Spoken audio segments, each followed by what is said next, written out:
सिंधी सदाई आबाद रहो, जिते हुजो शल शाद रहो। सिंधी आहियां, सिंधी रहंदुसि, सिंधी मुंहिंजी ॿोली, कीअं विसारियां ॿोली जंहिंमें माउ ॾिनी हुई लोली। आयो लाल सभई चओ Jhulelal. NCPSL Sindhi world radio में सिंधीअ में ख़ासि ख़बरूं। महिरबानी करे सब्सक्राइब करे घंटी वॼायो। समाचार तव्हांजे मोबाइल ते पहुची वेंदो। झटपट यारनि खे समाचार मोकिलियो। सिंधी ॿुधो बि ऐं पढ़ो बि। सिंधी जल्दी दुनिया भर में सिखी वेंदा। सच्चा सिंधी थी वेंदा। सचो शान ऐं मान वधी वेंदो। सिंधी में ख़ासि ख़बरूं तव्हां ॾिसी रहिया आहियो NCPSL सिंधी वर्ल्ड रेडियो ते सिंधी समाचार। हाणे सुप्रीम कोर्ट चिनाई में प्रधानमंत्री मोदी साहिब खे वाधायूं। सेंट्रल गवर्नमेंट सॼे देश में सुप्रीम कोर्ट 3 जॻहियुनि ते विरहाइण जो फ़ैसिलो कयो आहे। चिनाई, मुंबई ऐं कोलकाता। इहो भारत जे आज़ादीअ में पहिरियों दफ़ो थी रहियो आहे। पहिरीं फ़क़ति हिक जॻह ते यानी दिल्लीअ में हो। हिन खां अॻु जिन खे बि वञण जी तौफ़ीक़ हूंदी हुई वेंदा हुआ, बाक़ी रहिजी वेंदा हुआ। इन जो फ़ाइदो ॾखण स्टेट में रहंदड़ आंध्र प्रदेश, तेलंगाना, कर्नाटक ऐं केरला में थींदो। तमिलनाडु जे पब्लिक इन कम ते ॾाढो ख़ुशि थिया आहिनि। Prime minister of India central government जे मोदी साहिब ते ख़ुशि आहिनि जो इन्हनि इहो ऐतिहासिक फ़ैसिलो कयो आहे। सिंधी समाचार। भारत सरकार पहिरें दफ़े खां 12हें दर्जे ताईं सभु किताब PDF फॉर्मेट में तयारु कया आहिनि। तव्हां जिन खे बि चाहे डाउनलोड करे सघनि था। तव्हांजे घर में जेकॾहिं या कोई रिश्तेदार हुजे त उन्हनि खे लिंक मोकिलियो। लिंक हेठि आहे। तव्हां ॾिसी रहिया आहियो NCPSL सिंधी वर्ल्ड रेडियो ते सिंधी समाचार। प्रहलाद मोदी जे पारां सिंधी समाज जो नाराज़पो। उल्हासनगर में अचण वक़्तु किन ॻाल्हियुनि ते सिंधी नेताउनि नाराज़पो ॾेखारियो आहे। इन खां पोइ प्रहलाद भाई पंहिंजे वीडियो में शेयर कयो आहे त हुन उल्हासनगर जे सिंधी समाज जे माण्हुनि खां माफ़ी वरिती आहे। उल्लासनगर के मेरे सभी भाइयों और बहनों को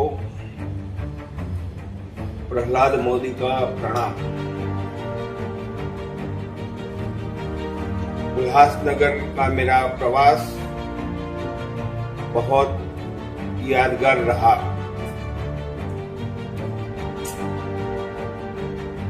लेकिन आज मुझे पता लगा है कि मेरे कुछ शब्दों से मेरे सिंधी भाइयों को उनके दिल को ठेस पहुंची। मैंने मेरे जीवन में सिंधी भाइयों को हिंदू ही माना है, इसमें कोई दो बात नहीं है। लेकिन परिस्थिति के मुताबिक नगर सेवक जी ने जो कहा था उसके अनुसंधान में मैं बोला हूं। कृपा करके इस बात को, मेरी दिलगिरी को आप स्वीकार करें और इस बात को यहाँ समाप्त करें। आप अंदर मेरे हिसाब से कोई भी विग्रह खड़ा न करें, यही भगवान को प्रार्थना करता हूं। धन्यवाद। तव्हां ॾिसी रहिया आहियो NCPSL सिंधी वर्ल्ड रेडियो ते सिंधी समाचार। अमेरिका जे महिला गिनीज़ वर्ल्ड रिकॉर्ड पंहिंजे वात वॾे हुअण याने 6.52 सेंटीमीटर खे खोलण ते हासिल कयो।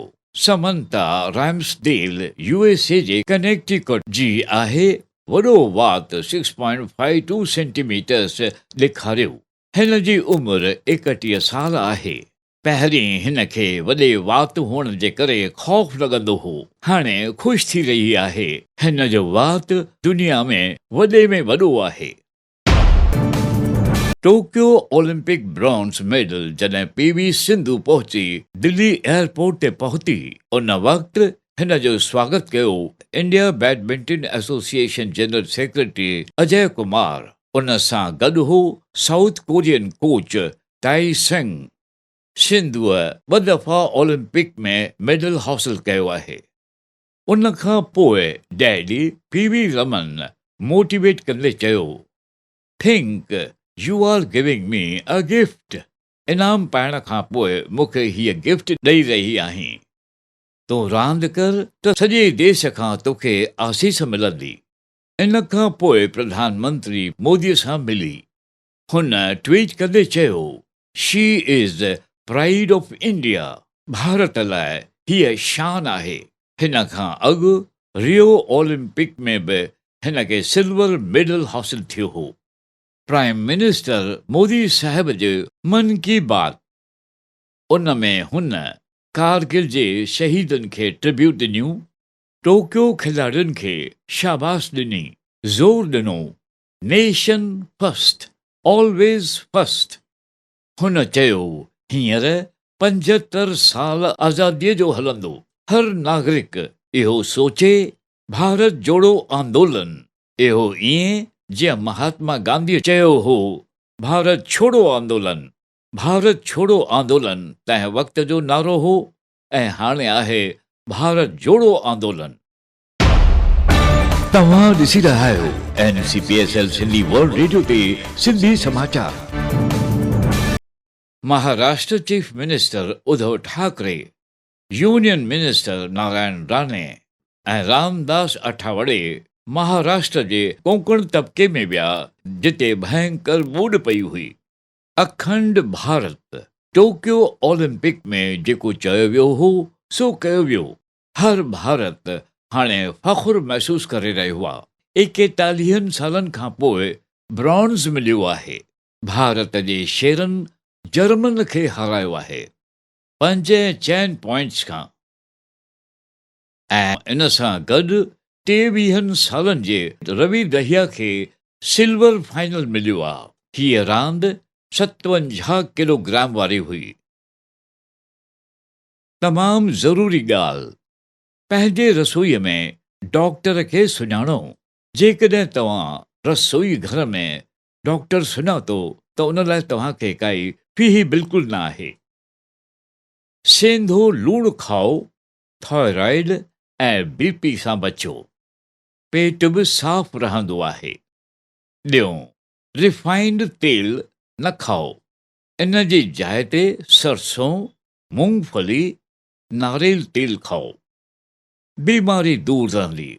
सोयाबीन वड़ी ठाहिण जो तरीक़ो, 2 कलाक पुसायो, उन मां निकितल गजी बिल्कुलु दूर कयो ऐं पोइ खाओ। चौथों, रसोई घर में एग्ज़ॉस्ट फैन ज़रूरु लॻायो, पोल्यूशन परे थी वेंदो।